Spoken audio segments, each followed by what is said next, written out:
Welcome back to the Jackie Kaminski Experience, where we break down the biggest myths, mistakes, and strategies in sports nutrition so you can always perform at your best. And today is episode 5. And I'm going to start off with a story. So, again, this happens across the board for me quite often, but I have one particular person who comes to mind. And this is a boxer that I work with, and he loves to reach out to me at the absolute last minute of his camp. And things that he complains about is that he's sore, he doesn't have any more pop in his punches, he feels really tired, he can't make it through his workouts, and he asks me, what can I do? How can I fix it? What supplements can I take? I'm already taking X, Y, and Z. And the truth is that the damage has already been done, and there is no amount of supplements or eating right at the very last minute to make it all magically go away. So today we are going to talk about the silent killers, deficiencies no one's talking about, and what's holding you back. Because at the end of the day, if you're not fueling correctly, you are going to be deficient in quite a few things that will have direct effects on your performance. So today is more a talk about vitamins and minerals. Now, I want to clarify that taking vitamins and minerals will not directly increase energy levels, right? You can only obtain energy from food, but vitamins and minerals play really essential roles in various metabolic processes that essentially enhance energy production and make all of those metabolic processes much more efficient. So if we don't have enough of certain nutrients, well, then you might feel the effects of it somehow. But before we get into what nutrient deficiencies kill your performance, let's first talk about why fighters don't get blood work and why they should. One, you guys probably don't even know that you need it, or it's not something that you think about.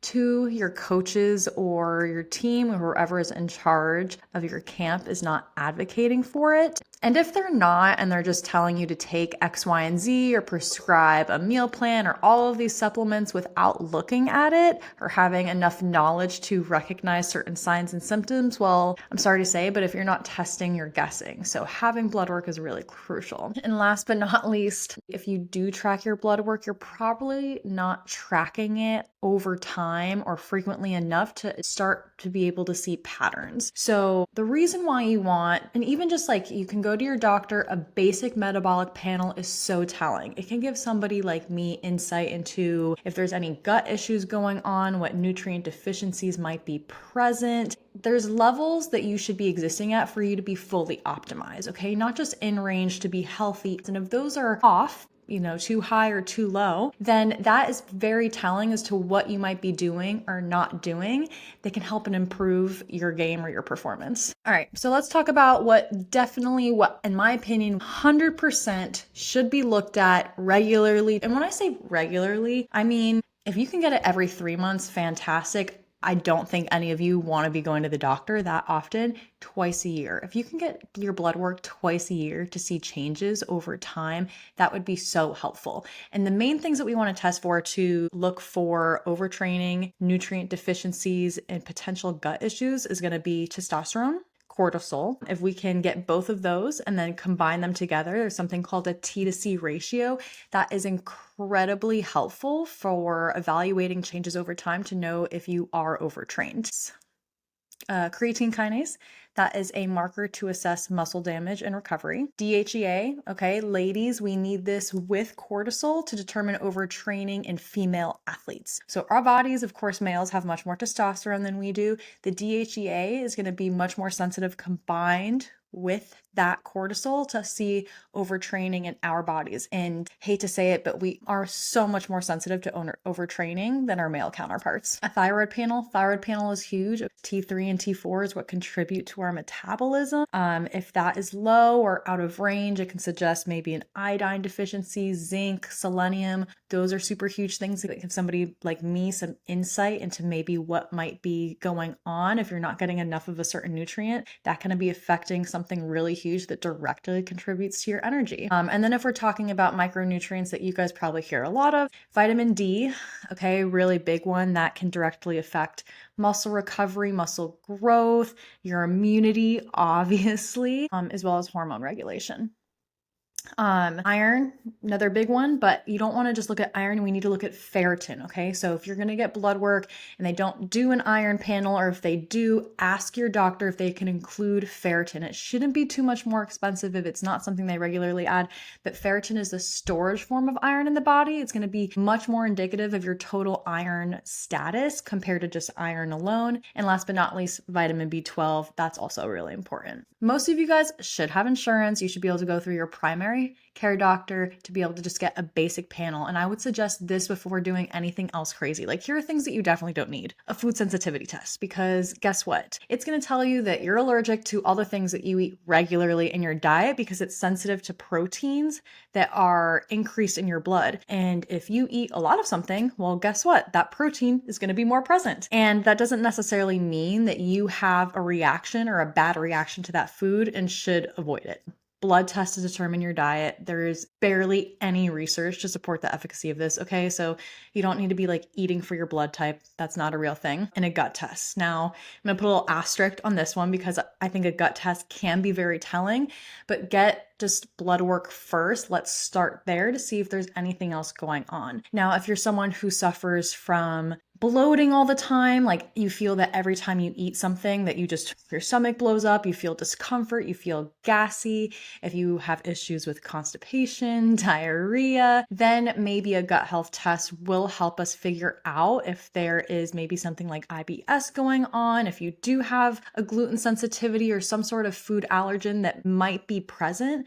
But for the most part, the blood work first is what I'm urging you to get, and here's why. So let's talk about key nutrients with the biggest impact. Number one, which I'm going to suggest, or maybe say, I'm going to throw out there, I think is the most important. Okay. Iron. Ladies. Okay. Especially for us, that time of the month. It sounds kind of gross, guys. If you're listening, I know, but it happens. It's natural. It's part of our physiology. But ladies, if you're shedding a lot of blood, then we need to replace that iron. Okay. Iron is directly related to energy. Why? Well, iron is in hemoglobin. Hemoglobin carries oxygen throughout the body. It's a key component in red blood cells, again, to help transport oxygen throughout the entire body to all cells. There's something called myoglobin, which is the red blood cells in your muscles, again, that transport oxygen. And without oxygen and without nutrients, how are we going to have optimal energy levels in order to do anything? All right, next, magnesium.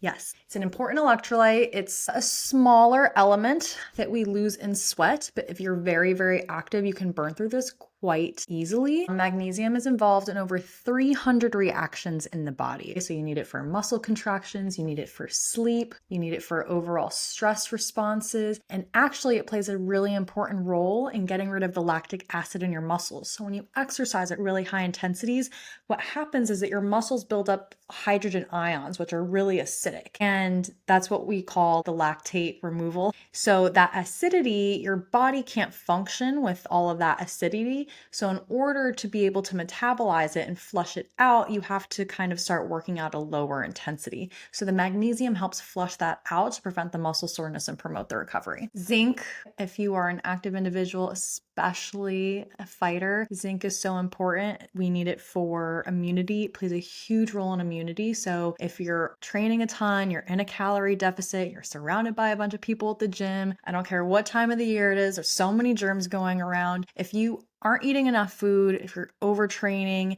you're compromising your immune system and increasing your risk for getting sick. So zinc is really important for wound healing. Okay, if you're in any sport where you get injured a lot, again, combat sports, you can get cuts. Staph infection, as gross it is something that's really common in gyms. So we want to make sure that, again, we have enough zinc to promote wound healing, prevent ourselves from getting sick. It plays huge roles in muscle recovery, hormone function, muscle protein synthesis, and carb metabolism. Again, going back to B12, B12 is very important. It's needed for that red blood cell formation. B12 is one of those vitamins that participates in all energy production pathways. So taking a B12 shot isn't going to just give you energy, okay? But if you're really low, again, all of those energy systems are going to be depressed. So we need B12 to make sure those energy systems are functioning properly. It's also really important for nervous system health and cell growth. Again, vitamin D, you've heard me talk about it. This one, again, vitamin D plays a huge role in performance,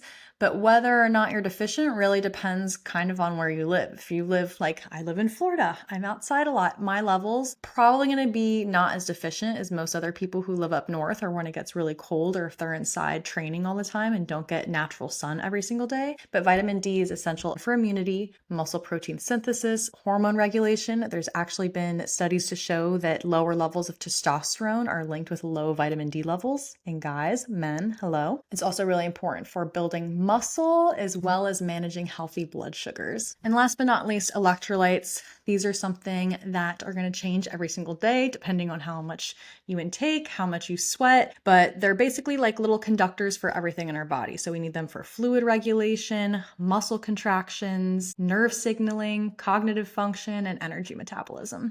All right, so if we're talking what depletes fastest and fighters specifically, and probably a lot of really active individuals, constant sweating and dehydration, okay? If you're sweating a crap ton, you're not drinking enough water, what you're losing the fastest gonna be sodium, magnesium, and potassium, okay? Those electrolytes. Sweat losses, going to the bathroom a lot, you will lose a lot of magnesium in there. So if you get that muscle cramping, that soreness, might be an indication that you do not have enough magnesium in your diet. Overtraining and high stress, what you're depleting the fastest. Magnesium again, not just B12, like all of your B vitamins, all of them play important roles in energy production, carb metabolism, protein, fats, okay? So you're depleting all of those. Iron, if you're overtraining, you're losing a lot of iron. Again, we need that for red blood cell formation, transporting oxygen throughout the body. If we are losing that, then energy is going to be affected. And zinc. Again, overtraining, underfueling, stress, you're going to decrease those zinc levels and potentially increase your risk. Not even potentially, you are going to increase your risk for getting sick. Calorie restriction. For those of you who love to crash diet and train a shit ton to lose so much weight every single week when you don't need to. But calorie restriction.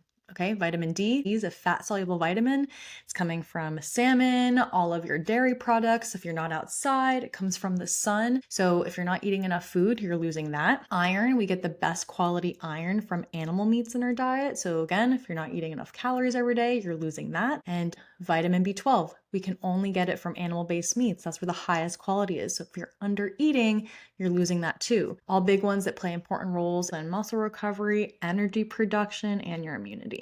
So what that means is that you're not tired because if you're out of shape, you're tired because your cells are literally starving. And guess what? This isn't something that can be fixed overnight. So just like it took almost an entire camp to deplete all of this out of your body to where you're starting to feel the effects, well, it takes time to put it all back. So this isn't something that you can fix overnight by taking a bunch of pills, by trying to eat a crap ton of food the night before your fight. So if you're feeling like you're losing your pop, your energy, you're sore all the time, especially towards the end of your camp, you've already done the damage. It's too late. Okay, this is why we want to focus on preventing these things from the very beginning. All right, so what can we recap from this? Let's go over the most common complaints I hear about, which you guys might frequently feel that are going to be signs that you're probably deficient in one of these things. You are super low energy, but you're insanely irritable. Can't go to sleep at night, you're sore all the time, but the energy is not there. You can't even make it through the end of your workouts anymore. That's probably going to be magnesium and iron. If you're experiencing a lot of brain fog, if you're having heavy mood swings, probably because you're hangry, because you're not eating enough food, but that could be an indication that you're low in B12 as well. If you have shit recovery and so many things that can happen here, 100% nutrient deficiencies going on. Protein intake can be low or it's not sufficient. Again, even though you guys think you might be getting enough protein every day, what you think might be enough might not actually be enough for what your body needs. So especially if you're a combat athlete and cutting weight on a calorie restriction with a high training volume, you need to up your protein intake to at minimum your body weight in protein per day. Probably even more is necessary to kind of offset that muscle soreness that might be happening, but most of you probably aren't even getting at least that, so that would be the first focus. If you are still getting a high protein intake and experiencing poor recovery, you're probably also experiencing a magnesium deficiency and vitamin D deficiency. Cramping, all right, hear about this one all the time. Everyone always complains about cramping. However, I think most of you know why that happens. It's probably most likely an electrolyte imbalance. Definitely take some magnesium. You're probably too depleted in that. If you're always physically cold, okay, there's like some imbalance of thermoregulation going on. You're always feeling really cold. Let's maybe look at your thyroid hormones. Iron could be low. And last but not least, if you're getting sick every single camp, there's not one camp that you've gone through without getting sick. Let's look at your vitamin D and your zinc, okay? Need to boost those up to make sure your immune system is taken care of, because if you were overtrained, guess what? The first thing to go after your hormones, or if your hormones aren't already shot, because that's the first thing that your body depresses when you are overtrained and underfueled. It's something that we call low energy availability. Hormones and your immune system are the first things to go. So if you're getting sick all the time, pay attention to make sure that you are stocking up on vitamin D and zinc. So if you're checking all the boxes in your training, but you still feel like crap, it's probably time to take a look under the hood, because blood work doesn't lie. So you can't outtrain your nutrient deficiencies. If you're feeling a lot of these issues, then listen to your body. There's probably something going on, because you do not need to feel this bad, this sore, and this depleted. Okay. And ideally would love for you to try and get all of these nutrients from food, again, in a weight class sport. We're sometimes limited. So that's where supplements can come and help fill in those gaps that we're not necessarily getting from our diet. But it's important to be taking all of this regularly.